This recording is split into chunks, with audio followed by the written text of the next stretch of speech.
Hello everyone, welcome to our channel.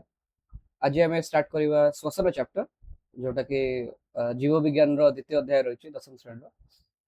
सो पोषण विषय आम आलोचना करूँ फर्स्ट यूनिट रे एवं से प्रक्रिया कौन रोला ना खाद्य आम शरीर को जाऊँगा भांगिकी जोटा दरकारी पदार्थ आम शरीर पाइका से गुड़िक ग्रहणीय अदरकारी पदार्थ शरीर बाहर को बाहर जाऊला। तो ये शरीर विभिन्न प्रक्रिया चालू रखापी आम समस्त जानते शक्ति आवश्यक थाए। जो प्रक्रिया रे खाद्य शक्ति निर्गत हुए से प्रक्रिया को आम श्वसन कही था। तो खाद्य तो आम खाईदे कि खाद्य शक्ति बाहर जो गोटे प्रोसेस दरकार से प्रोसेस को आम कहे श्वसन प्रक्रिया। श्वसन प्रक्रिया हूँ कौन ना आम जो ग्लुकोज अणु अच्छी 6 अंगारक विशिष्ट यौगिक सेटा अम्लजान उपस्थित भांगिकी अंगारक आम्ल एवं जल सृष्टि हवा यहाँ आम होता है जीवकोश होता है। तो यही प्रक्रिया शक्ति मोचित होता है। तेणु आम कहीपर श्वसन हो एक अपचय प्रक्रिया। आम जो पढ़ते चय प्रक्रिया एवं अपचय प्रक्रिया। तो अपचय प्रक्रिया कौन थी ना एक ध्वंसात्मक प्रक्रिया थी। तो श्वसन आम जानले एक अपचय प्रक्रिया अटे माने एटा को ध्वंसात्मक प्रक्रिया। तो आम खाऊे गोटे जटिल खाद्य अणु खाऊे एवं से जटिल खाद्य अणुटा प्रथमे छोट छोट पार्ट रे माने भांगी जाउची हमर पाकस्थली को तापर क्षुद्रांतर को एवं शरीर विभिन्न पार्ट रे एटा होची एवं तापरे ଯେତେବେଳେ ଆମ ଜୀବकोश ପାଖରେ ପହଞ୍ଚୁଛି ସେଠି ଅକ୍ସିଜେନ ଉପସ୍ଥିତିରେ ସେଠାର ଜାରଣ ଘଟୁଛି ଏବଂ ଆମର ଶକ୍ତି ନିର୍ଗତ ହେଉଛି। ତ ଶ୍ଵସନର ପ୍ରାରମ୍ଭିକ ସୋପାନରେ କଣ ହଉଛି ନା ପ୍ରଥମେ କୋଷ ଜୀବକରେ ଗ୍ଲୁକୋଜ ଅଣୁର ବିଘଟନ ଘଟୁଛି।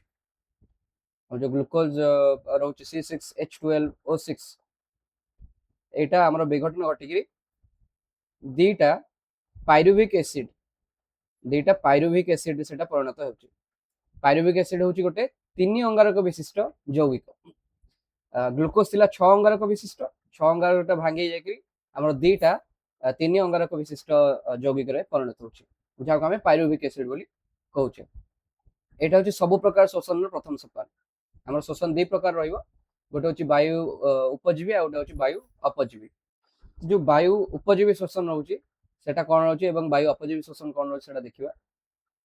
तो वायु उपजीवी कहले हमें अम्लजान उपस्थिति रे ये श्वसन प्रक्रियाटा हेउची।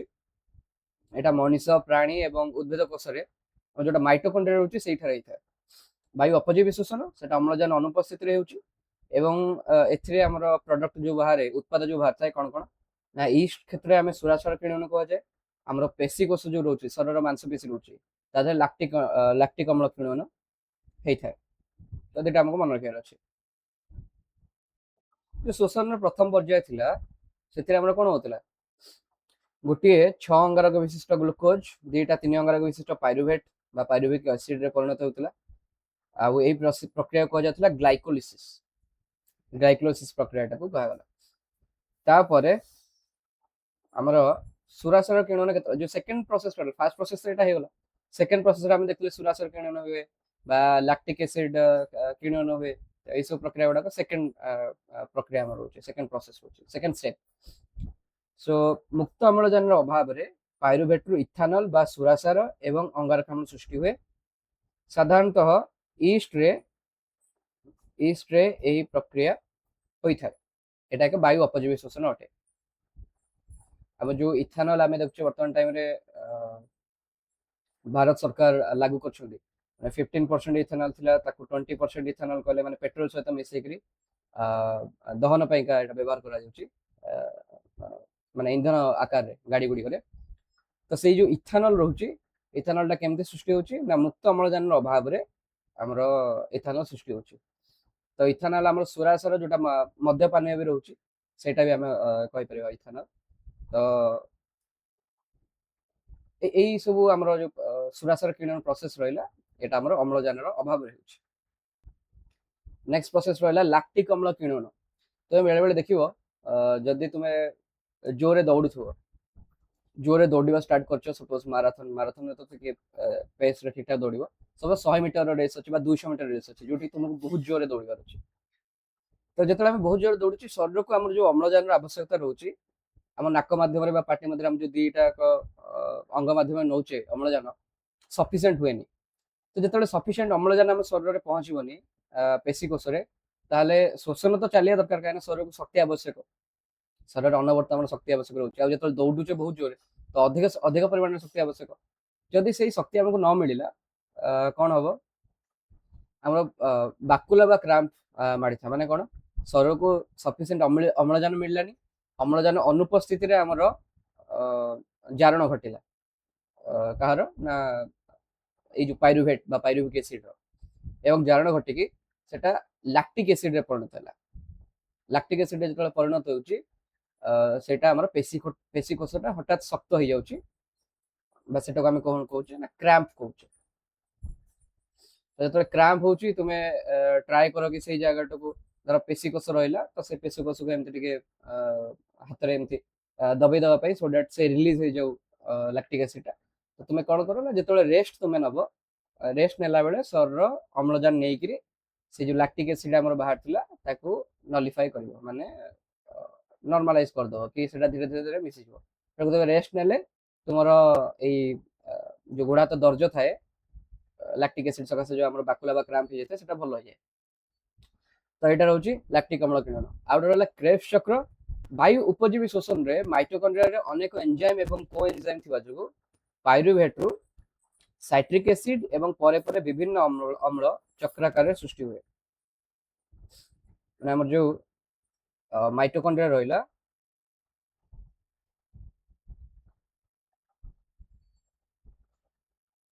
ତ ମାଇଟୋକଣ୍ଡ୍ରିଆରେ ଆମର ବିଭିନ୍ନ ପ୍ରକାର ଏଞ୍ଜାଇମ ରହୁଛନ୍ତି।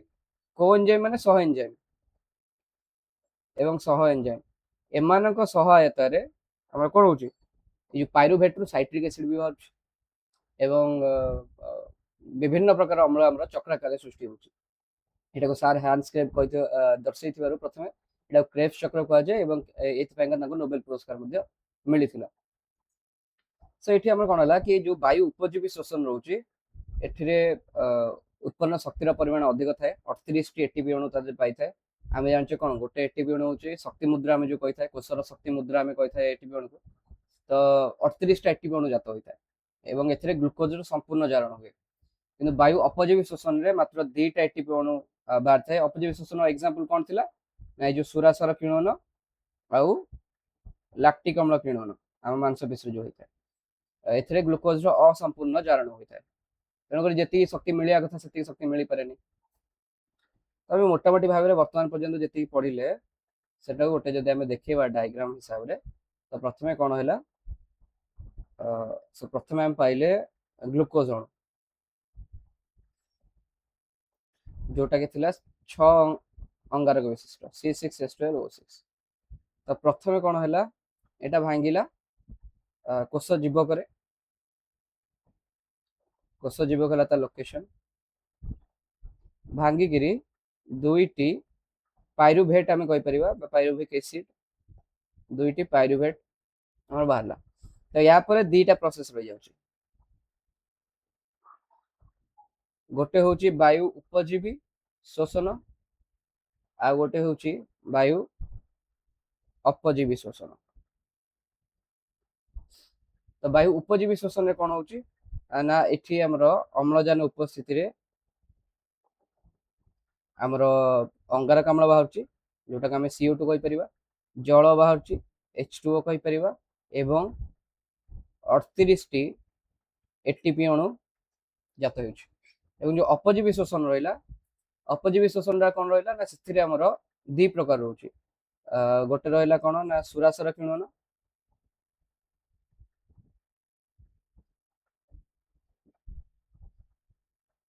ଯେଉଁଥିରେ ବାହାରିଲା କଣ ଇଥାନଲ ବା ସୁରାସାର, ପ୍ଲସ୍ ଆମର 2ଟା ଏଟିପି ଅଣୁ। ଆଉ ଏପଟେ ବାହାରିଲା ଲାକ୍ଟିକ ଅମ୍ଳ,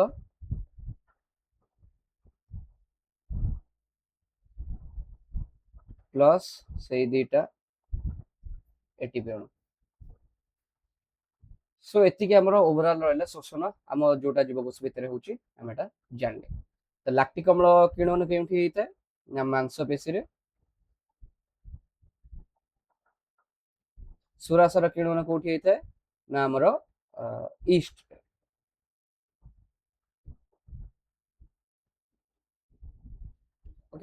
ସେତିକି ଆମକୁ ଓଭରାଲ ମନେ ରଖିବାର ଅଛି। ଆଚ୍ଛା ଏଟା ଦେଖାଯାଉନି କି? ଦେଖାଗଲା ଓଭରାଲ ଏଇ ପିକ୍ଚରଟା। ସୋ ନେକ୍ସଟ ଆମେ ଯିବା ଜୈବିକ ଜାରଣ କଣ? ଜୈବିକ ଜାରଣ କଣ ହଉଛି ନା ଅମ୍ଳଜାନ ଆମର ଦହନର ସହାୟକ ଅଟେ ଆମେ ଜାଣିଛେ। ଅମ୍ଳଜାନ ଦହନର ସହାୟକ ଏବଂ ଉଦ୍ଜାନ ନିଜେ ଦହନ ହେଇଥାଏ। ଆମେ ଜାଣୁ ଦହନ ବେଳେ ତାପ ଶକ୍ତି ଉତ୍ପନ୍ନ ହୋଇଥାଏ। ଜୀବଶରରେ ଏଭଳି ଯୋଉ ଦହନ ପ୍ରକ୍ରିୟା ହେଉଛି ଏହାକୁ ଆମେ ଜୈବିକ ଜାରଣ କହିଥାଉ ଏବଂ ଏଥିପାଇଁ କେତେକ ଏନଜାଇମର ଆବଶ୍ୟକତା ପଡିଥାଏ। ଏନଜାଇମ କୋଉଠୁ ମିଳିବେ ନା ଯେଉଁମାନେ ଆମର ଜୀବକୋଷର କୋଷ ଜୀବକ ଏବଂ ମାଇଟୋକଣ୍ଡ୍ରିଆରେ ଏଭଳି ଅନେକ ଏନଜାଇମ ଏବଂ କୋଏନଜାଇମ ଥାନ୍ତି। ସେଗୁଡ଼ିକର ସହାୟତାରେ ଖାଦ୍ୟର ଆମର ଶକ୍ତି ଉତ୍ପନ୍ନ ହେଉଛି। ଏହି ଶକ୍ତି ଏଟିପି ଅଣୁ ବା କୋଷ ମୁଦ୍ରା ଆକାରରେ ବାନ୍ଧି ହୋଇ ରହିଥାଏ। ଏଟିପି ଅଣୁ ଆମର କଣ କୋଷ ମୁଦ୍ରା କରେ, କୋଷର ଶକ୍ତି ମୁଦ୍ରା, କୋଷର ଶକ୍ତି ମୁଦ୍ରା। ଯେମିତି ତମେ 10 ଟଙ୍କା ନେଇକି କହୁଛ ମତେ ବିସ୍କୁଟଟା ଦିଅ ବା ଚକୋଲେଟଟା ଦିଅ, ତ କୋଷରେ ସେମିତି କଣ କରିବ ନା କୋଷ ଏଟିପି ଅଣୁ ନେଇକି କହିବ କି ଭାଇ ମତେ ଏତିକି ଆମାଉଣ୍ଟ ଶକ୍ତି ଦରକାର, ତ ମୁଁ ଏଟିପି ଅଣୁ ତମକୁ ଦେଲି ଆଉ ରିଲିଜ କରେ ଏଇ ଶକ୍ତିଟା। ଏଟିପି ଏଟିପି ବିଷୟରେ ଦେଲା। ଜୀବକୋଷରେ ଏଟିପି ହେଉଛି ଆମର ଶକ୍ତି ମୁଦ୍ରା ଏବଂ ମାଇଟୋକଣ୍ଡ୍ରିଆ ହେଉଛି ଶକ୍ତି କେନ୍ଦ୍ର। ମାଇଟୋକଣ୍ଡ୍ରିଆ ହେଉଛି ରୋଷେଇ ଘର, ଯୋଉଠି ଆମର ରୋଷେଇ ହଉଛି ଆଉ ଖାଇବାଟା ଆମର କୋଉଠି ବାହାରିଲା, ଏଟିପି ଆକାରରେ ବାହାରିଲା। ସେଇଭଳିଆ ମନେ ରଖିବ। ତ ଶ୍ୱସନରେ ଉତ୍ପନ୍ନ ଶକ୍ତି ଏଟିପି ଗଠନରେ ବ୍ୟବହୃତ ହୋଇଥାଏ। ଯୋଉ ଶକ୍ତି ବାହାରିଲା ଆମେ ଦେଖିଲେ ସେଠି 38ଟା ଏଟିପି ଅଣୁ, 2ଟା ଏଟିପି ଅଣୁ, ସେଗୁଡା କଣ ହେଲା ମାନେ ଆମର ଶକ୍ତି ରହିଲା ନା। ତ ସେଇ ଯୋଉ ଶକ୍ତିଟା ଆମର ଏଟିପି ଅଣୁ ଗଠନରେ ବ୍ୟବହୃତ ହେଲା। ଆଡେନୋସାଇନ୍ ଡାଇଫସ୍ଫେଟ୍ ବା ଏଡିପି, ଏଡିପି ସହିତ ଗୋଟିଏ ଫସ୍ଫେଟ୍ ଅଣୁ ଯଦି ମିଶୁଛି ତାହେଲେ ଆମର କଣ ହଉଛି ନା ଏଟିପି ହଉଛି। এটা হচ্ছে ডাইফসফেট, এটা হচ্ছে ট্রাইফসফেট, এটা হচ্ছে die adenosine diphosphate plus phosphate ଆମର gives ATP adenosine trifosphate।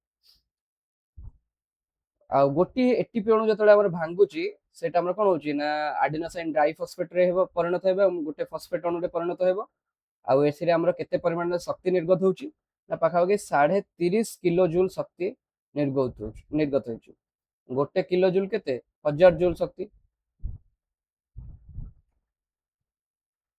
ନବମ ଶ୍ରେଣୀରେ ତମେ ପଢିଥିବ ଶକ୍ତିର ଏକକ, ଆମର କାର୍ଯ୍ୟର ଏକକ ଦେଖିଥିବ, ଶକ୍ତିର ଏକକ ଦେଖିଥିବ। ତ ସେ ଅନୁସାରେ ଆମର ଗୋଟେ ଏଟିପି ଅଣୁ ଯେତେବେଳେ ଭାଗୁଛି ପାଖାପାଖି 30.5 କିଲୋ ଜୁଲ ଶକ୍ତି ନିର୍ଗତ ହେଉଛି। ପେଶୀର ସଂକୋଚନ, ପୁଷ୍ଟିସାର ସଂଶ୍ଲେଷଣ, ସ୍ନାୟବିକ ଆବେଗ ସଞ୍ଚରଣ ଭଳି ସମସ୍ତ ପ୍ରକ୍ରିୟାରେ ଏଟିପି ବ୍ୟବହୃତ ହେଉଛି। ତୁମେ ସେ ଠିକ ଯେମିତି ଭାବିଦିଅ ଆମର ଶରୀରକୁ ଗୋଟେ ଗାଡି ଭଳିଆ ଭାବିଦିଅ। ଗାଡିରେ ତମର କଣ ହଉଛି ତେଲ ଦରକାର ପଡୁଛି। ଗାଡି ତମେ ଜୋରରେ ଚଲା ଧୀରେ ଚଲା ଯାହା ବି କର ତେଲ ତ ସବୁବେଳେ ଦରକାର ପଡୁଛି। ଠିକ ସେମିତି ଆମ ଶରୀର ଭିତରେ ଅନେକ ରାସାୟନିକ ପ୍ରତିକ୍ରିୟା ଚାଲିଛି। ଯେମିତିକି ଦେଖିଲା ପେଶୀର ସଂକୋଚନ ଗୋଟେ ଦେଖ, ଏଇଟା ତ ଆମେ କହିବା ଗୋଟେ ଭୌତିକ ପ୍ରକ୍ରିୟା ରହିବ। ମାନେ ପେଶୀ ଯେତେବେଳେ ଆମେ ଯେତେବେଳେ ସପୋଜ ଦୌଡ଼ା ଦୌଡ଼ି କରୁଛେ, ତ ଦୌଡ଼ା ଦୌଡ଼ି ସମୟରେ ଆମକୁ ଶକ୍ତି ଆବଶ୍ୟକ ରହୁଛି। ତ ସେ ଶକ୍ତିଟା କୋଉଠୁ ମିଳିବ? ଏଇଠୁ ହିଁ ମିଳିବ ଆମର ଯୋଉ ଶ୍ୱସନ ପ୍ରକ୍ରିୟା, ତା ଦେହରେ ଏଟିପି ଆମର ବ୍ୟବହାର ହେବ। ତେଣୁକରି ଆମେ ଜାଣିଲେ ଏଟିପି ବିଷୟରେ ଗୋଟେ ଓଭରାଲ ଆଇଡିଆ ଆମକୁ ମିଳିଲା। ବର୍ତ୍ତମାନ ଯିବା ଉଦ୍ଭିଦରେ ଶୋଷଣ। ତ ଉଦ୍ଭିଦରେ ଶୋଷଣ ଆମର କାହା ଦ୍ୱାରା ସମ୍ପାଦିତ ହୋଇଥାଏ ନା ଉଦ୍ଭିଦର ପତ୍ରରେ ଆମେ ଗୋଟେ ଥାଏ ଷ୍ଟୋମାଟା ବା ତାକୁ ଆମେ ଓଡ଼ିଆରେ କହିଥାଏ ଷ୍ଟୋମ୍। ଏ ଯୋଉ ଷ୍ଟୋମାଟା ରହିଲା ଏଟା ଉଦ୍ଭିଦ କୋଷ ମଧ୍ୟକୁ ଗ୍ୟାସ ଏବଂ ଜଳୀୟ ବାଷ୍ପ, ଯେମିତିକି ସପୋଜ ଅମ୍ଳଜାନ ଆସିଲା କିମ୍ବା ଆମର ଜଳ ଆସିଲା ବା ଜଳୀୟ ବାଷ୍ପ, ତ ଏଗୁଡିକ ଆସେ ତା ଆମର ପତ୍ର ଭିତରକୁ ଆସିଲା ଏବଂ ବାହାରିବ କଣ ଅଙ୍ଗାରକାମ୍ଳ ବାହାରିବ।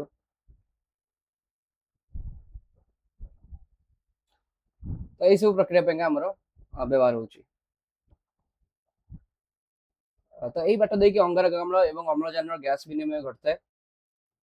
ଆଲୋକ ଶ୍ଲେଷଣ ସମୟରେ କଣ ହଉଛି ନା CO2 ଆସେ, ମାନେ ଅଙ୍ଗାରକାମ୍ଳ ଆମର ଗ୍ରହଣ କରେ ଏବଂ ଅମ୍ଳଜାନ ଛାଡେ।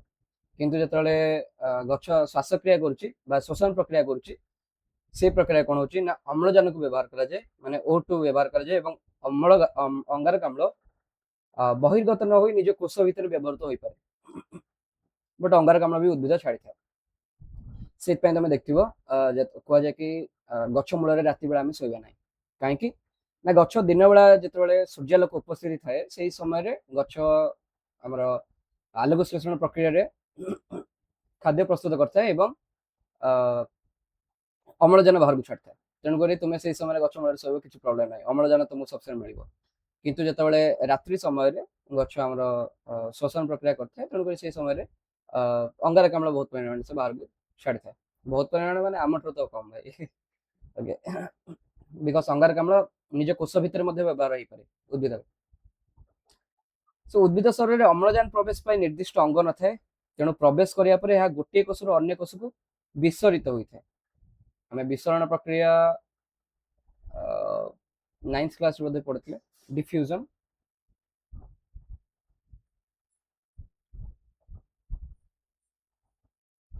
ଡିଫ୍ୟୁଜନ ବା ବିସରଣ ପ୍ରକ୍ରିୟା କଣ ନା ଉଚ୍ଚ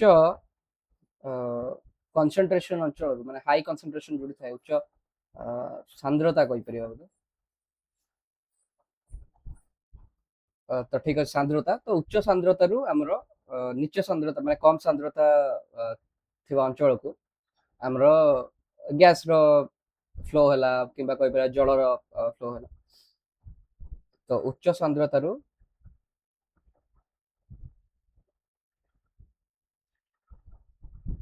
କମ ସାନ୍ଦ୍ରତା କାହାର ଥିବ, ଆମେ ସପୋଜ ଏଠି ଅମ୍ଳଜାନର ବିସରଣ ହଉଛି, ତ ଅମ୍ଳଜାନର ଯୋଉଠି ସାନ୍ଦ୍ରତା ଅଧିକ ଥିବ ସେଇ ଜାଗାରୁ ଅମ୍ଳଜାନ ଯୋଉଠି ସାନ୍ଦ୍ରତା କମ ଥିବ ସେଇ ଜାଗାକୁ ଆମର ବିସରଣ ପ୍ରକ୍ରିୟା ହେଇଥାଏ, ଅମ୍ଳଜାନ ଆମର ଯାଇଥାଏ। ତେଣୁ ଉଦ୍ଭିଦ ଶରୀରରେ ଅମ୍ଳଜାନ ପ୍ରବେଶ ପାଇଁ ତ କିଛି ଅଲଗା କିଛି ନିର୍ଦ୍ଦିଷ୍ଟ ଅଙ୍ଗ ନାହିଁ, ତେଣୁକରି ଯେତେବେଳେ ପ୍ରବେଶ କରି ଯାଉଛି ଥରେ, ତାପରେ ସେ ବିସରଣ ହେଇଚାଲେ ଉଦ୍ଭିଦ ଭିତରେ। ତ ଷ୍ଟୋମାଟାର ଅବସ୍ଥିତି, ଷ୍ଟୋମାଟା ଆମର ଆମ୍ବ ପଣସ ପତ୍ର ତୁମେ ଯଦି ଦେଖିବ, ଏଇଟା କୁହାଯାଏ ପୃଷ୍ଠ କୁକ୍ଷୀୟ ମାନେ ଡୋର୍ସିଭେଣ୍ଟ୍ରାଲ, ପତ୍ରର କେବଳ ଉପର ଭାଗରେ ବା ପୃଷ୍ଠ ତଳରେ ଷ୍ଟୋମାଟା ରହିଥାଏ। ନର୍ମାଲି ଆମ୍ବ ବା ପଣସର ଆମର ପୃଷ୍ଠର ତଳ ଭାଗରେ ଥାଏ, ମାନେ ଯୋଉ ପତ୍ରଟା ଥାଏ ତାର ତଳ ଭାଗରେ, ବିକଜ ଯୋଉଟା ଉପର ପଟ ସେଇପଟେ ଆମର କଣ ହବ ନା ଆଲୋକ ସଂଶ୍ଳେଷଣ ପାଇଁକା ସୂର୍ଯ୍ୟାଲୋକ ସେଇପଟେ ଗ୍ରହଣ କରିବ, ଏବଂ ଯୋଉ ତଳପଟ ଅଂଶଟା ଯୋଉଟା ରହିଲା ସେଥିରେ ଆମର କଣ ହବ ନା ଷ୍ଟୋମାଟା ଆମର ଥାଏ, ଏବଂ ତା ଦ୍ୱାରା ସେ এই ଅମ୍ଳଜାନ ଅଙ୍ଗାରକାମ୍ଳର ଗ୍ୟାସ ବିନିମୟ କରାଇଥାଏ। ତ ଧାନ ଏବଂ ଗହମ ପତ୍ର ପରି ସମଦ୍ୱିତଳ ପତ୍ରରେ ଏହା ଉଭୟ ପୃଷ୍ଠ ଏବଂ ନିମ୍ନ ତଳରେ ଥାଏ। ତ ଧାନ ଆଉ ଗହମ ପାଇଁ କିନ୍ତୁ କଣ ନା ଉଭୟ ପତ୍ରର ଉପର ପଟେ କହିପାରିବ ଏବଂ ପତ୍ରର ତଳ ପଟେ ମଧ୍ୟ କହିପାରିବ। ତ ଦି ସାଇଡରେ ଏଇଟା ଯଦି ଗୋଟେ ପତ୍ର ରହିଲା, ଏଇଟା ଯଦି ଏମିତି ଗୋଟେ ପତ୍ର ରହିଲା, ତ ଏହାର ଉପର ଭାଗରେ ବି ରହିବ ଏବଂ ତଳ ଭାଗରେ ବି ରହିବ, ତଳଟା ଯୋଉଟା ରହିଥିବ। ତ ଷ୍ଟୋମାଟା ଖୋଲିବା ଏବଂ ବନ୍ଦ ହେବା ଆଲୋକ ଏବଂ ତାପମାତ୍ରା ଉପରେ ନିର୍ଭରଶୀଳ ଅଟେ। दिन बेला आम देखुचे अधिक परिमाण में आम कौन दरकार ना अंगारकाम्ल दरकार आलोक संश्लेषण प्रक्रिया तेणुक दिन बेला जो पत्र पृष्ठभागटा रहा मैंने ऊपर पट जो रहा सेपटे सूर्यालोक आसो एवं आमर जो खाद्य आम आलोक संश्लेषण प्रक्रिया खाद्य प्रस्तुत हो। राति बेला स्टोमाटा अधिक आमर ओपन होता है कौन ना से समय आउ तो आलोक संश्लेषण प्रक्रिया ना तेणुक स्टोमाटा मध्यम से गछ तार श्वासक्रिया करता शोषण करता है एवं तापमात्रा उपर निर्भरशील अटे।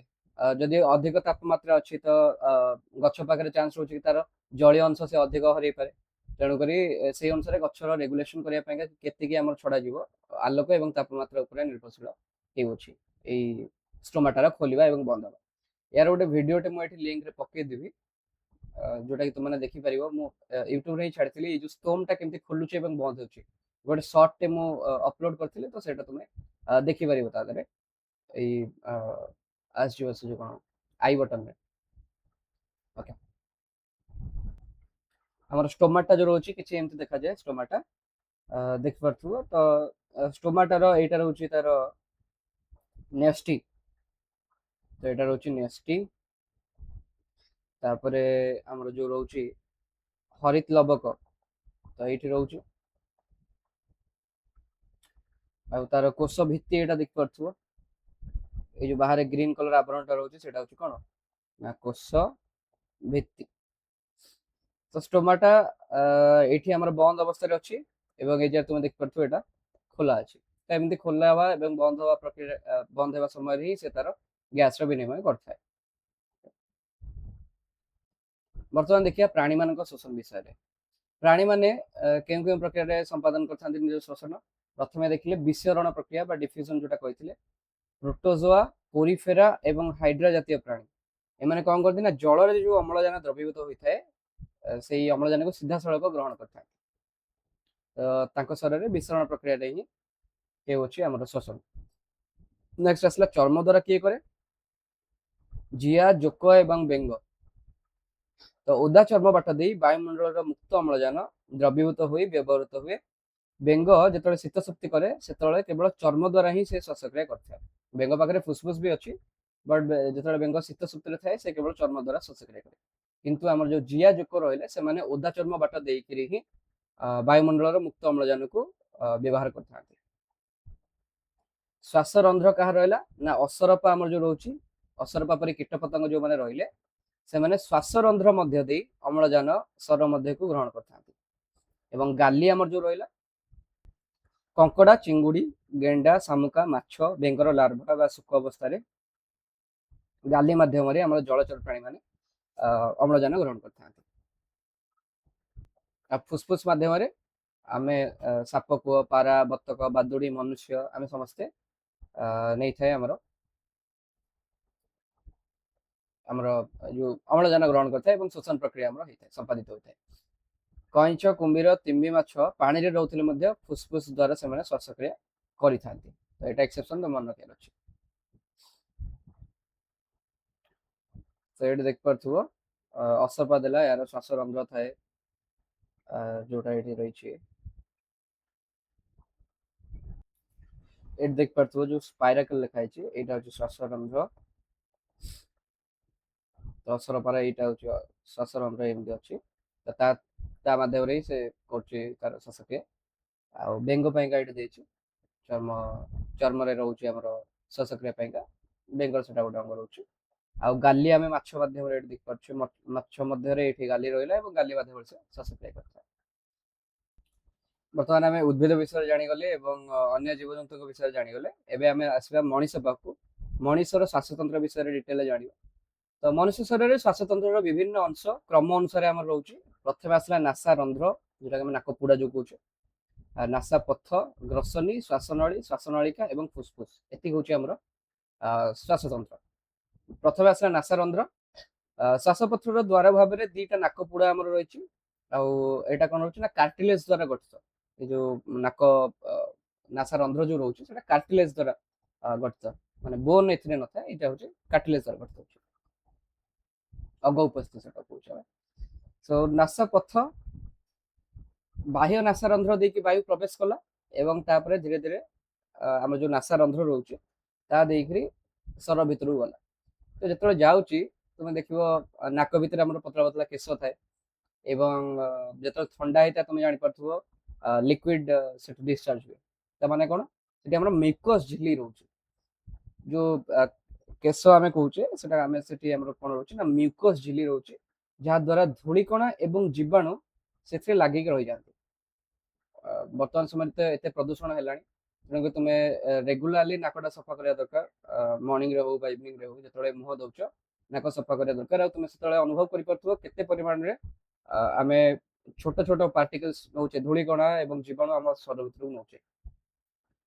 ତ ଯୋଉ ଅଞ୍ଚଳରେ ତୁମେ ଦେଖିବ ଅଧିକ ପରିମାଣରେ ପ୍ରଦୂଷଣ ରହୁଛି, ଅଧିକ କନଷ୍ଟ୍ରକ୍ସନ ଆକ୍ଟିଭିଟି ହେଉଥାଏ, ସେଇ ସମୟରେ ସେଇ ଜାଗାରେ ତୁମେ ମାସ୍କ ପିନ୍ଧିବା ନିହାତି ଜରୁରୀ, କାହିଁକି ନା ମାସ୍କ ଦ୍ୱାରା ଏଇ ଛୋଟ ପାର୍ଟିକଲ ଗୁଡାକ ଆମ ଶରୀର ଭିତରକୁ ଯିବେନି। ଦେନ୍ ଆସିଲା ଗ୍ରସନୀ, ଯୋଉଟା ହେଉଛି ଏକ ପେଶୀ ବହୁଳ ନଳୀ। ନାସା ପଥ ଶେଷ ଠାରୁ ଶ୍ୱାସନଳୀ ଏବଂ ଖାଦ୍ୟ ନଳୀର ଆରମ୍ଭ ପର୍ଯ୍ୟନ୍ତ ଆମର କଣ ରହିଛି ନା ଗ୍ରସନୀ ରହିଛି। ନାସା ପଥ ମାନେ ଯୋଉ ପଥ ଦେଇକି ଆମର ବାୟୁ ପ୍ରବେଶ କରୁଛି, ଆମର ନାସା ରନ୍ଧ୍ର ଦେଇକି ବାୟୁ ପ୍ରବେଶ କଲା ଏବଂ ଯୋଉ ରାସ୍ତା ଦେଇକି ଯାଉଛି ସେଟାକୁ ଆମେ ନାସା ପଥ କହିଲେ। ସେଇ ନାସା ପଥରେ ଆମେ ପାଇଲେ ମିକସ୍ ଝିଲି ପାଇଲେ, ଧୂଳିକଣା ଜୀବାଣୁ ଲାଗି ରହିଲେ ଏବଂ ନାସା ପଥର ଶେଷ ଭାଗରୁ ଶ୍ୱାସନଳୀ ଏବଂ ଖାଦ୍ୟ ନଳୀର ଆରମ୍ଭ ପର୍ଯ୍ୟନ୍ତ ଆମର କଣ ରହୁଛି ନା ଗ୍ରସନୀ ରହୁଛି। ଏଇଠି ନେକ୍ସଟ ପିକ୍ଚର ତୁମେ ଦେଖିଦବ। ଏଇଠି ଦେଖିପାରୁଥିବ ଏଇଟା ଆମର ନାକର ଅଗ୍ରଭାଗ ରହିଲା, ଏଇ ଜାଗାରେ ହିଁ ରହିଲା କଣ, ଆଚ୍ଛା ପେନ୍ ଟା ଡିଫରେଣ୍ଟ ୟୁଜ କରିବା। ତ ଏଇ ଜାଗାରେ ଆମର କଣ ରହିଲା, ନାସା ରନ୍ଧ୍ର ରହିଲା।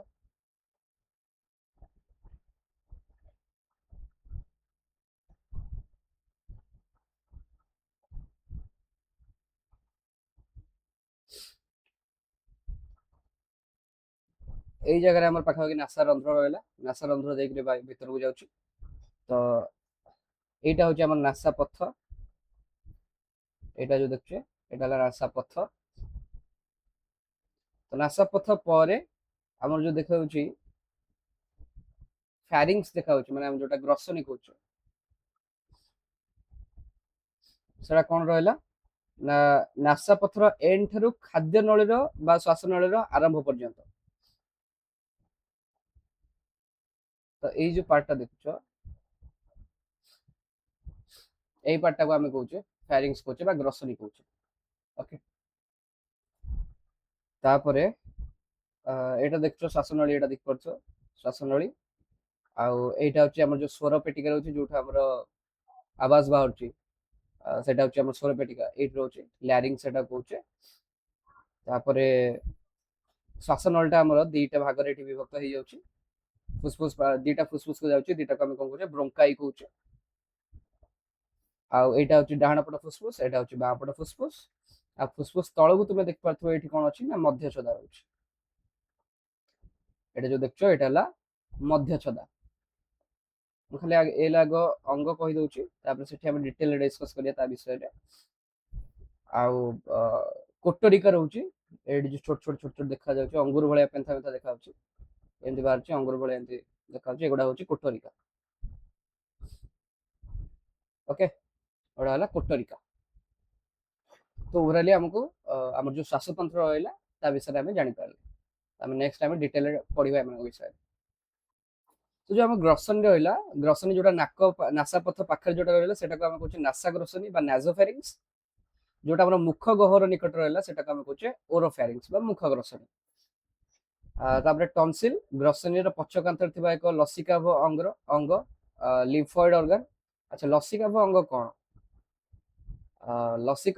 ଲସିକାଭ ଅଙ୍ଗ ହଉଛି ଯୋଉଠୁ ଆମର ଲିମ୍ଫୋସାଇଟ୍ସ ବାହାରିଥାଏ।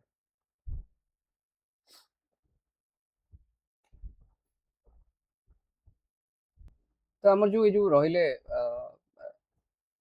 ଲସିକାଭ ଅଙ୍ଗ, ଏମାନେ କଣ କରନ୍ତି ନା ଲିମ୍ଫୋସାଇଟ୍ ପ୍ରଡକ୍ସନ କରନ୍ତି, ମାନେ ଲିମ୍ଫୋସାଇଟ୍ କୁ ଉତ୍ପାଦନ କରନ୍ତି।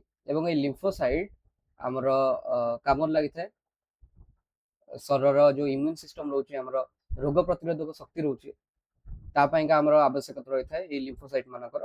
ତେଣୁକରି ଯେଉଁ ଯେଉଁ ଅଙ୍ଗ ଆମର ଏଇ ଲିମ୍ଫୋସାଇଟ୍ ପ୍ରଡକ୍ସନ କରୁଛନ୍ତି ତାକୁ ଆମେ ଲିମ୍ଫୋଏଡ୍ ଅର୍ଗାନ୍ସ କହୁଛେ।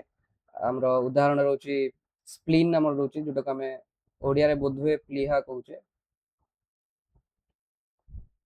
ତାପରେ ଏଇଟା ଆମର ଟନସିଲ ବି ରହୁଛି ଗୋଟେ, ଟନସିଲ କହିପାରିବା। ଥାଇମସ୍,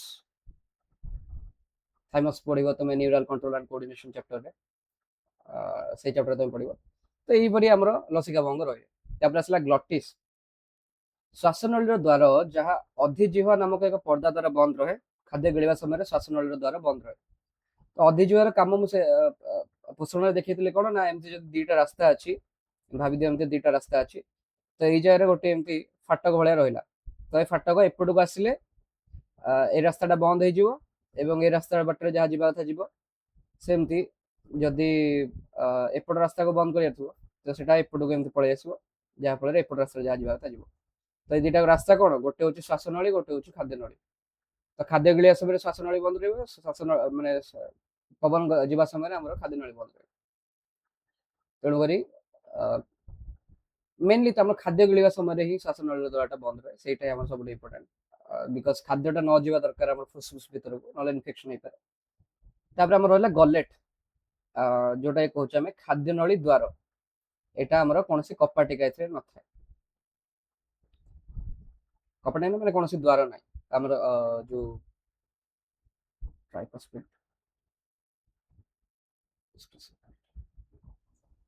କପାଟିକା ମାନେ ଏମିତି କହିପାରିବ, ଏଇଠି ଯଦି ରାସ୍ତା ରହିଲା ଏଠି ବନ୍ଦ ହବା ପାଇଁ କିଛି ଅର୍ଗାନ ନାହିଁ ଏଠି, ସେଟାକୁ ଆମେ କହିପାରିବା କପାଟିକା। ତାପରେ ଆସିଲା ସ୍ୱର ପେଟିକା, ଶ୍ୱାସନଳୀର ଆରମ୍ଭରେ ଆମର ରହୁଛି ସ୍ୱର ପେଟିକା। ସରୁ ସରୁ ସ୍ୱର ତନ୍ତ୍ରୀ ବା ଭୋକାଲ କର୍ଡ ଆମର ରହୁଛି, ଯାହାର କମ୍ପନ ଦ୍ୱାରା ଧ୍ୱନି ସୃଷ୍ଟି ହଉଛି। ଆମେ ଯୋଉ କଥା କହୁଛେ, ମୁଁ ଯୋଉ କଥା ବି କହୁଛି ତୁମ ପାଖରେ ପହଞ୍ଚି, ତ ଏଇ ଜାଗାରେ ଆମର ରହୁଛି ସ୍ୱର ପେଟିକା ରହୁଛି, ଯେଉଁ ସହିତ ଭୋକାଲ କର୍ଡର କମ୍ପନ ଯୋଗୁଁ ଏଟା ସୃଷ୍ଟି ହଉଛି। ଦେନ୍ ଆସିଲା ତାପରେ ଆସିଲା ଶ୍ୱାସନଳୀ। ଶ୍ୱାସନଳୀ ହଉଛି କଣ ନା ସ୍ୱର ପେଟିକା ପରେ ଏଇଟା ଦିଟା ବ୍ରୋଙ୍କାଇ ଭାବରେ ବିଭକ୍ତ ହୋଇ ଫୁସଫୁସ ମଧ୍ୟକୁ ଯାଏ, ଯୋଉଟା ଦେଖେଇଥିଲେ ଚିତ୍ରରେ। ଶ୍ୱାସ ନଳିକା ଯୋଉଟାକୁ ଆମେ କହୁଛେ ବ୍ରୋଙ୍କାଇଓଲ। ତ ବ୍ରୋଙ୍କସ୍ ଅନେକ ଶାଖା ପ୍ରଶାଖାରେ ବିଭକ୍ତ ହୋଇ ସୃଷ୍ଟି କରେ। ଆମର ଦିଟାକୁ ଏମିତି ଫୁସଫୁସ ରହିଲା ସପୋଜ,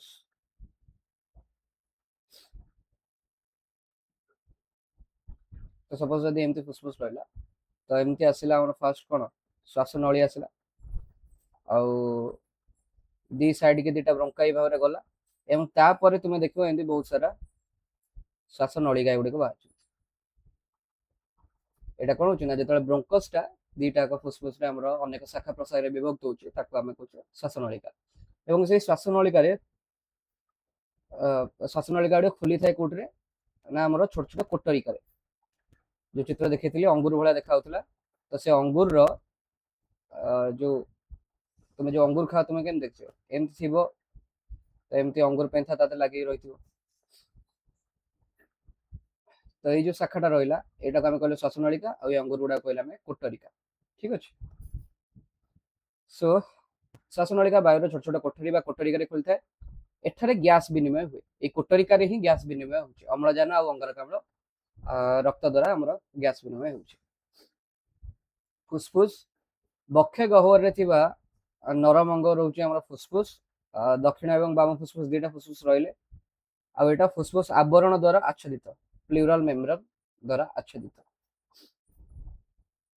ଫୁସଫୁସ ଚାରିପଟେ ଥିବା ବାୟୁରୋଧୀ ଗହ୍ୱର ହେଉଛି ପ୍ଲୁରାଲ କ୍ୟାଭିଟି। ଏହାର ଚାପ ଫୁସଫୁସ ଠାରୁ ପ୍ରାୟ 3 ରୁ 4 ମିଲିମିଟର ପାରଦ କମ୍ ଥାଏ, ଯାହା ପ୍ରଶ୍ୱାସ ବେଳେ ବାୟୁ ଭର୍ତ୍ତି ହେବାରେ ସାହାଯ୍ୟ କରେ। ଆମେ ଜାଣିଛେ ନର୍ମାଲି ଗୁରୁଚାପ ଅଞ୍ଚଳରୁ ଲଘୁଚାପ ଅଞ୍ଚଳକୁ ଆମର ବାୟୁ ପ୍ରବାହ ହୋଇଥାଏ। ତ ଠିକ ସେମିତି ଯଦି ଫୁସଫୁସ ଆମର ଭିତରେ ଆମର ଫୁସଫୁସର ଭିତର ଅଂଶରେ ଆମର ଚାପ ଯୋଉ ରହିଲା, ବାୟୁର ଚାପ ଯୋଉଟା ରହୁଛି ସେଟା ଯଦି 3 ରୁ 4 ମିଲିମିଟର ପାରଦ କମ ରହିବ ବାହାର ଠାରୁ, ତାହେଲେ ବାହାରୁ ହିଁ ଆମର ବାୟୁ ଯିବାକୁ ଲାଗିବ ଭିତରକୁ। ଓକେ। ଦେନ୍ ରହିଲା ମଧ୍ୟଚ୍ଛଦା, ଯୋଉଟା ବକ୍ଷ ଗହ୍ୱର ଏବଂ ଉଦର ଗହ୍ୱରକୁ ପୃଥକ କରୁଥିବା ଏକ ଗମ୍ବୁଜ ଆକାରର ବା ପେଶୀ ବହୁଳ ପଟ୍ଟ। ତ ଏଇ ଚିତ୍ର ତୁମେ ଦେଖିପାରୁଥିବ ପିଲାମାନେ କି ଆମର ଯୋଉ ପ୍ଲୁରାଲ କ୍ୟାଭିଟି କୋଉଟା ରହୁଛି। ଆଚ୍ଛା ଆଜି ତ ପେନସିଲରେ ଲେଖି ହଉନି, ତ ଏଇଠି ତୁମେ ଦେଖିପାରୁଥିବ ଯୋଉ ଲେଖା ଅଛି ପ୍ଲୁରାଲ ସ୍ପେସ। ତ ପ୍ଲୁରାଲ ସ୍ପେସ ରହିଲା ତାର ବାହାର ପଟ ଏବଂ ଭିତର ପଟ, ଯୋଉ ଦେଖିପାରୁଥିବ ରେଡ କଲର ଦିଟା ଲାଇନିଂ ରହିଛି, ତ ସେ ଦିଟା ଲାଇନିଂ ହଉଛି ଆମର ମାନେ ସେଇ ଟୋଟାଲ ପୋର୍ସନ ଟାକୁ ଆମେ କହୁଛେ ପ୍ଲୁରାଲ କ୍ୟାଭିଟି। ତ ପ୍ଲୁରାଲ କ୍ୟାଭିଟି ଗୋଟେ ସୁରକ୍ଷା ଦଉଛି, ତୁମେ ଦେଖିପାରୁଥିବ ଆମର ଯୋଉଟା ଫୁସଫୁସ ଭିତରେ ରହୁଛି, ଏବଂ 4 ମିଲିମିଟର ପାରଦ ସେ କମ ରହୁଛି ତାର ବାୟୁର ଚାପ ମଧ୍ୟ ସେଇଠାରେ। ଠିକ ଅଛି। ବର୍ତ୍ତମାନ ଜାଣିବା ରକ୍ତର ଯୋଉ ସରବରାହ ରହୁଛି ସେଟା କେମିତି କଣ ହଉଛି। ତ ଫୁସଫୁସ ଧମନୀ ଆମର ଯୋଉଟା ରହିଲା, ଏଇଟା ସବୁବେଳେ ମନେ ରଖିବ, ହୃତ୍ପିଣ୍ଡରୁ ଯୋଉ ଅଙ୍ଗାରକାମ୍ଳ ଯୁକ୍ତ ରକ୍ତ ସେଇଟା ଫୁସଫୁସକୁ କିଏ ଆଣେ ନା ଫୁସଫୁସ ଧମନୀ। ଆଉ ଫୁସଫୁସ ଶିରା କଣ କରେ ନା ଫୁସଫୁସ ରୁ ଅମ୍ଳଜାନ ଯୁକ୍ତ ରକ୍ତ ହୃତ୍ପିଣ୍ଡକୁ ଫେରିଥାଏ। ତେଣୁକରି କ୍ୱେଶ୍ଚିନ୍ ସବୁବେଳେ ଆସେ, ଡାଉଟଫୁଲ ରହନ୍ତି ପିଲା କି ଅମ୍ଳଜାନ ଯୁକ୍ତ ରକ୍ତ କୋଉଥିରେ ପ୍ରବାହିତ ହେଲା, ତ ଫୁସଫୁସ ଶିରାରେ ଅମ୍ଳଜାନ ଯୁକ୍ତ ରକ୍ତ ହୃତ୍ପିଣ୍ଡକୁ ଫେରିଥାଏ, କିନ୍ତୁ ଫୁସଫୁସ ଧମନୀରେ ଅଙ୍ଗାରକାମ୍ଳ ଯୁକ୍ତ ରକ୍ତ, କିନ୍ତୁ ହୃତ୍ପିଣ୍ଡ କ୍ଷେତ୍ରରେ ଅଲଗା ରହିବ।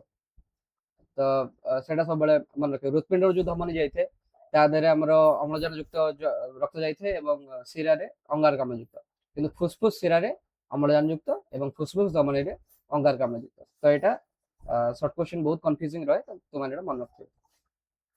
ତ ସେଠି କୁହାଯାଇଥିଲା କଣ ଆମର ଯୋଉ ମଧ୍ୟଚ୍ଛଦାଟା ରହୁଛି ଗୋଟେ ଗମ୍ବୁଜ ଆକାର, ଏଇଟା ଦେଖିପାରୁଥିବ ଗୋଟେ ଗମ୍ବୁଜ ଆକାର ରହୁଛି ଏଠି, ଆଉ ମାଂସପେଶୀ ୟାଦ ରହୁଛି, ପେଶୀ ବହୁଳ ଏଇଟା ଅର୍ଗାନଟା ମଧ୍ୟଚ୍ଛଦା। ଏଇଟା ଆମ ଶରୀର ଯୋଉ ଶ୍ୱାସକ୍ରିୟା ହଉଛି ସେଟା ମୁଖ୍ୟତଃ 3 ପର୍ଯ୍ୟାୟ ବିଶିଷ୍ଟ ଅଟେ। ଫାର୍ଷ୍ଟ ହଉଛି ସମ୍ବାତନ, ସେକେଣ୍ଡ ଗ୍ୟାସ ବିନିମୟ ଏବଂ ଥାର୍ଡ ଗ୍ୟାସ ପରିବହନ। ତ ସମ୍ବାତନ କଣ ହଉଛି ନା ଏଇଟାକୁ ଆମେ କହୁଛେ ଭେଣ୍ଟିଲେସନ। ଭେଣ୍ଟିଲେସନ ଆମେ ଯେମିତି ଘର ଭିତରେ କହୁଛେ ଭେଣ୍ଟିଲେସନ ପାଇଁ ଗୋଟେ ଝରକା ଲଗେଇ ଦେଇଛେ, ଥଣ୍ଡା ବାୟୁ ଆମ ଘର ଭିତରକୁ ଆସିବ, ଗରମ ବାୟୁ ପଳେଇବ। ତ ଠିକ ସେମିତି ସମ୍ବାତନ ଆମର ଶରୀର ଭିତରେ କଣ ହଉଛି ନା ପ୍ରଶ୍ୱାସ, ଯୋଉଟା ଆମେ କହୁଛେ ଇନ୍ସପିରେସନ, ନିଶ୍ୱାସକୁ ଏକ୍ସପିରେସନ କହୁଛେ। ତ ପ୍ରଶ୍ୱାସରେ ଫୁସଫୁସ ମଧ୍ୟକୁ ବାୟୁର ପ୍ରବେଶ ହୁଏ। ପ୍ରତି ମିନିଟରେ ପ୍ରାୟ 15 ରୁ 20 ଥର ଆମେ ଗୋଟେ ସୁସ୍ଥ ବ୍ୟକ୍ତି 15 ରୁ 20 ଥର ପ୍ରଶ୍ୱାସ ନେଇଥାଏ, ଏବଂ ନିଶ୍ୱାସ ମାଧ୍ୟମରେ ଫୁସଫୁସରୁ ବାୟୁର ପ୍ରସ୍ଥାନ ଘଟିଥାଏ। ତ ଆମେ ଅମ୍ଳଜାନ ଶରୀରକୁ ଦରକାର ଅଛି ଶୋଷଣ ପ୍ରକ୍ରିୟା ପାଇଁକା, ଶ୍ୱାସକ୍ରିୟା ପାଇଁକା, ତେଣୁକରି ଆମେ ଯୋଉ 15 ରୁ 20 ଥର ନଉଛେ ଆମ ଶରୀରକୁ ମେନଲି ତାର ଅମ୍ଳଜାନଟା ହିଁ କାମରେ ଲାଗିବ। ଆଉ ଅନ୍ୟ ଯୋଉ ରହିଲା ବାୟୁର ଉପାଦାନ ଗୁଡିକ ସେଗୁଡିକ ଆମ ନିଶ୍ୱାସ ବାଟରେ ଆମେ ଛାଡି ଦଉଛେ। ତ ପ୍ରଶ୍ୱାସ ପ୍ରକ୍ରିୟା ଆଉ ନିଶ୍ୱାସ ପ୍ରକ୍ରିୟାରେ ଆମ ଶରୀରରେ କେଉଁ ପ୍ରକାର ପରିବର୍ତ୍ତନ ହୁଏ?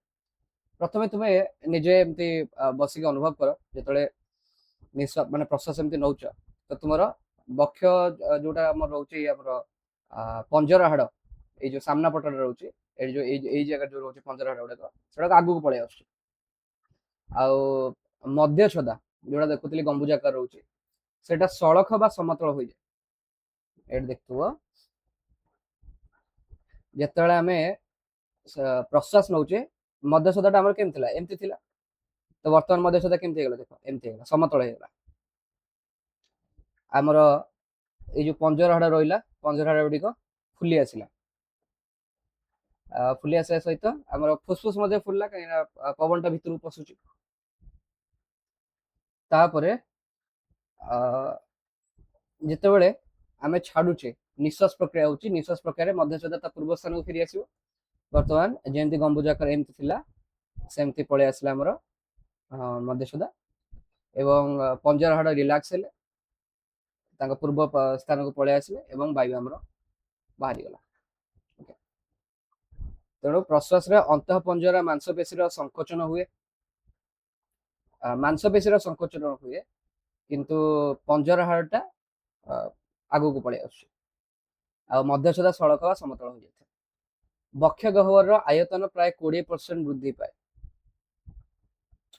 ଫୁସଫୁସ ମଧ୍ୟସ୍ଥ ବାୟୁ ଚାପ ବାୟୁମଣ୍ଡଳରୁ କମ୍ ହୁଏ, କାହିଁକିନା ଉଚ୍ଚ ଚାପରୁ ଗୁରୁ ଚାପକୁ ଯିବ ଆମର ବାୟୁ, ଆଉ ଫୁସଫୁସ ମଧ୍ୟରେ ଯଦି ବାୟୁ ଚାପ କମ୍ ନ ରହିଲା ବାୟୁମଣ୍ଡଳ ଠାରୁ, ତାହେଲେ ପବନ ଆସିବ କେମିତି, ବାୟୁ ଆସିବ କେମିତି?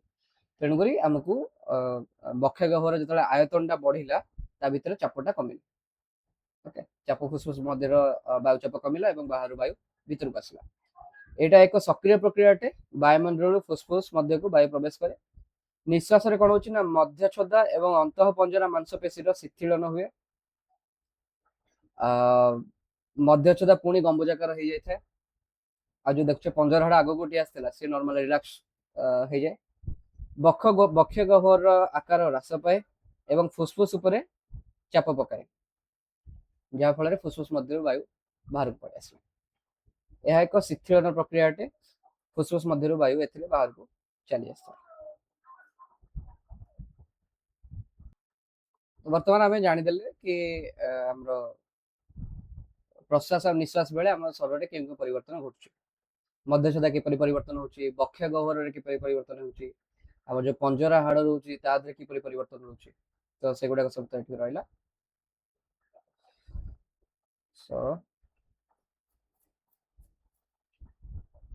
ତ ପ୍ରଶ୍ୱାସ ନିଶ୍ୱାସ ପାଇଁକା ମତେ ଲାଗୁନି କି ଆଉ କିଛି ଅଲଗା ନୋଟ କରିବାକୁ ପଡିବ, ବିକଜ ଏଇଟାରେ ତ ମୁଁ ଓଭରାଲି ଲିଖିଦେଇଛି କି କେଉଁ ପ୍ରୋସେସରେ କଣ ପରିବର୍ତ୍ତନ ହଉଛି। ତୁମେ ଯଦି ଚାହିଁବ ଏମିତି ଖାତାରେ ତୁମେ ଲେଖିଦେଇ ପାରିବ କି ପ୍ରସାରଣଟାକୁ ପଜିଟିଭ ଆଉ ସଂକୋଚନଟାକୁ ନେଗେଟିଭ ଲେଖିଦବ।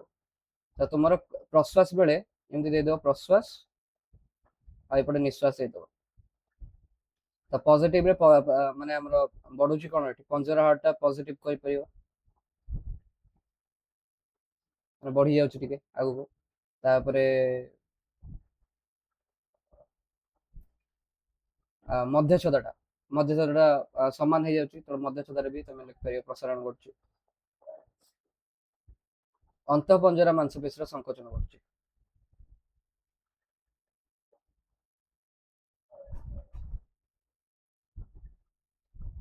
ଆଉ ବକ୍ଷ ଗହ୍ୱର ଆୟତନ ବି ବୃଦ୍ଧି ପାଉଛି, ତ ପଜିଟିଭ ସାଇଡରେ ତୁମେ ଲେଖିବ ବକ୍ଷ ଗହ୍ୱରର ଆୟତନ। ତ ଏମିତି ତୁମେ ଲେଖିଦବ, ଗୋଟେ ଟେବୁଲ କରିଦବ, କିଏ କିଏ ପ୍ରସାରଣ ହଉଛନ୍ତି, କିଏ କିଏ ହଉଛନ୍ତି ଆମର ସଂକୋଚନ। ତାପରେ ପ୍ରଶ୍ୱାସ ପାଇଁକା ଏଇଟା ଲେଖି ସାରିଲ, ତାପରେ ତମେ ସେମିତି ନିଶ୍ୱାସ ପାଇଁ ଲେଖିପାରିବ, ନିଶ୍ୱାସରେ କଣ ପ୍ରସାରଣ ହଉଛି, କଣ ସଂକୋଚନ ହଉଛି। ସଂକୋଚନ ଅଧିକ ରହିବ ନିଶ୍ୱାସରେ, ଆଉ ପ୍ରସାରଣ କମ ରହିବ, ତ ସେଟାକୁ ତୁମେ ଦେଖିପାରିବ। ଠିକ ଅଛି।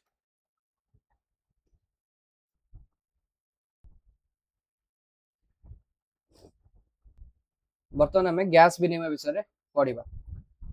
ତ ଫୁସଫୁସ ମଧ୍ୟସ୍ଥ କୋଟରିକା ଏବଂ ତାକୁ ଘେରି ରହିଥିବା ରକ୍ତଜାଲକ ମଧ୍ୟରେ ଏହି ଗ୍ୟାସ ବିନିମୟ ହଉଛି। ରକ୍ତଜାଲ କହିଲେ ଆମେ କ୍ୟାପିଲାରି କହୁଛୁ। ଏମିତି ଛୋଟ ଛୋଟ ଯୋଉ ଜାଲ ଭଳିଆ ହେଇଥିବ ଏମିତି, ମାନେ ଏଇଟା ଯଦି କୋଟରିକା ରହିଲା, ପିକ୍ଚର ଏଠି ଦେଖି ଦଉଛି, ଏଠି ଦେଖ। ତ ଏଇ ଯୋଉ ଦେଖିପାରୁଛ ଜାଲି ଗୋଟେ ଏମିତି ରକ୍ତର ଜାଲକ ଭଳିଆ ରହିଛି, ତ ସେଇଟା ଆଉ କୋଟରିକା ହଉଛି ଯୋଉଟା ଏଇ ଅଙ୍ଗଟା ଦେଖାଉଛି ଏମିତି ଅଙ୍ଗୁର ଭଳିଆ ଯୋଉ ଦେଖାଉଛି, ସେଇଟା ହଉଛି କୋଟରିକା। ତ ତା ମଧ୍ୟରେ ଆମର କଣ ହଉଛି ନା ଗ୍ୟାସର ବିନିମୟ ଘଟୁଛି। ଅ, ବାହ୍ୟ ବାୟୁରେ ଅମ୍ଳଜାନ ସାନ୍ଦ୍ରତା ଅଧିକ ଆମେ ଜାଣିଛେ, ଅଙ୍ଗାରକାମ୍ଳ ସାନ୍ଦ୍ରତା କମ ଥାଏ, କିନ୍ତୁ ଶରୀର ଭିତରେ କଣ ଥାଏ, ଉଲ୍ଟା ଥାଏ।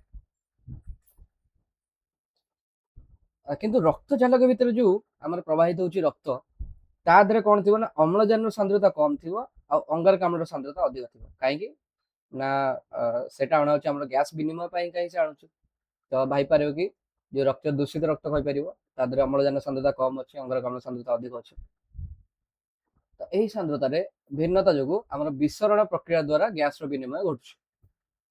ଅମ୍ଳଜାନ କୋଟରିକାରୁ ରକ୍ତ ମଧ୍ୟକୁ ପ୍ରବେଶ କରିବ, କାହିଁକି ନା ଯୋଉ ରକ୍ତ ଜାଲିକା ମାଧ୍ୟମରେ ଯୋଉ ରକ୍ତ ଆସୁଛି ତା ଭିତରେ ଅମ୍ଳଜାନ ସାନ୍ଦ୍ରତା କମ ଅଛି, ଆଉ କୋଟରିକା ଭିତରକୁ ଆମର ପଳେଇ ଆସିଛି ବାୟୁ ଆସିଛି, ଯୋଉ ଆମେ ପ୍ରଶ୍ୱାସ ମାଧ୍ୟମରେ ବାୟୁ ଗ୍ରହଣ କରୁଛେ, ସେ ବାୟୁଟା ଅଛି କୋଟରିକା ଭିତରେ, ଯାହା ଭିତରେ ଅମ୍ଳଜାନର ସାନ୍ଦ୍ରତା ଅଧିକ ରହିଛି। ତେଣୁକରି କୋଟରିକାରୁ ରକ୍ତ ମଧ୍ୟକୁ ପ୍ରବେଶ କଲା କଣ, ଅମ୍ଳଜାନ। ଆଉ ରକ୍ତରୁ କୋଟରିକା ମଧ୍ୟକୁ କଣ ଆସିବ, ଅଙ୍ଗାରକାମ୍ଳ। ଆଉ ଯେତେବେଳେ କୋଟରିକା ମଧ୍ୟକୁ ପଳେଇ ଆସିବ ଅଙ୍ଗାରକାମ୍ଳ, ସେ ଅଙ୍ଗାରକାମ୍ଳଟା ପୁଣି ଯେତେବେଳେ ଆମେ ନିଶ୍ୱାସ ଛାଡୁଛେ ସେଇ ସମୟରେ କୋଟରିକାରୁ ଆମର ପଳେଇ ଆସିବ ଶ୍ୱାସ ନଳୀ ଦେଇକିରି, ମାନେ ବ୍ରୋଙ୍କାଇ, ଯୋଉ ବ୍ରୋଙ୍କାଇ ରହିଲା, ବ୍ରୋଙ୍କାଇରୁ ଗଲା ଶ୍ୱାସ ନଳୀ ଏବଂ ଉପରକୁ ଆସିକି ନାସରନ୍ଧ୍ର ମାଧ୍ୟମରେ ଆମର ବାୟୁଟା ବାହାରକୁ ପଳେଇଲା, ଅଙ୍ଗାରକାମ୍ଳ ଯୁକ୍ତ ବାୟୁ। ଆଉ ସେ କୋଟରିକା ମାଧ୍ୟମରେ କଣ ହେଇଛି ନା ରକ୍ତ ମଧ୍ୟକୁ ଆମର ଅମ୍ଳଜାନ ବି ପ୍ରବେଶ କରୁଛି। ତ ଦିଟା ଏକ ପ୍ରୋସେସ ହେଇଯାଉଛି, ପ୍ରଶ୍ୱାସ ଆଉ ନିଶ୍ୱାସ ପରେ। ଓକେ, ତ ଏଇଟା ଦେଖିପାରୁଥିବ, ଏଇଟା ରହିଲା କୋଟରିକା, ଏଇଟା ତମେ ଦେଖିପାରୁଛ କୋଟରିକା ଏଇଟା। ଆଉ କୋଟରିକାର ଆଉ ଏଇଟା ହଉଛି ରକ୍ତ ଜାଲକ, ଆଉ ରକ୍ତ ଜାଲକ ଭିତରେ ଯୋଉ ଆମର ପ୍ରବାହିତ ହେଉଛି ରକ୍ତ, ତା ଭିତରୁ ଅଙ୍ଗାରକାମ୍ଳ ଯାଉଛି କୋଟରିକାକୁ, ଅଙ୍ଗାରକାମ୍ଳ ଆଉ ଆସୁଛି କଣ କୋଟରିକାରୁ ଅମ୍ଳଜାନ ଆସୁଛି। ଅମ୍ଳଜାନ ଆସିଲା ରକ୍ତ ଜାଲକ ଭିତରକୁ, ଆଉ ଅଙ୍ଗାରକାମ୍ଳ ଗଲା ରକ୍ତ ଜାଲକ ରୁ କୋଟରିକା ଭିତରକୁ। ଓକେ, ତ ଅପୋଜିଟ ଆମର ଏମିତି ହେଲା। ଆଉ ଏଇ ପ୍ରୋସେସରେ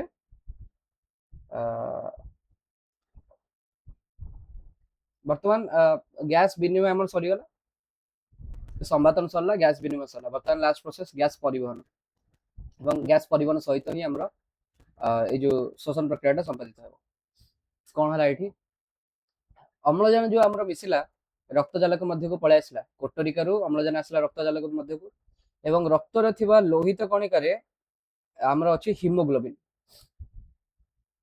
ଆରବିସି ଆମର ଯୋଉ ରହୁଛି ରକ୍ତ ମଧ୍ୟରେ ଆରବିସି ଥାଏ, ଆରବିସି ସେଲରେ ହିମୋଗ୍ଲୋବିନ ଥାଏ, ଏବଂ ଏଇ ହିମୋଗ୍ଲୋବିନ ଅମ୍ଳଜାନ ଗ୍ରହଣ କରିକି କଣ ହବ, ଅକ୍ସି ହିମୋଗ୍ଲୋବିନ ହବ। ତେଣୁକରି ହିମୋଗ୍ଲୋବିନ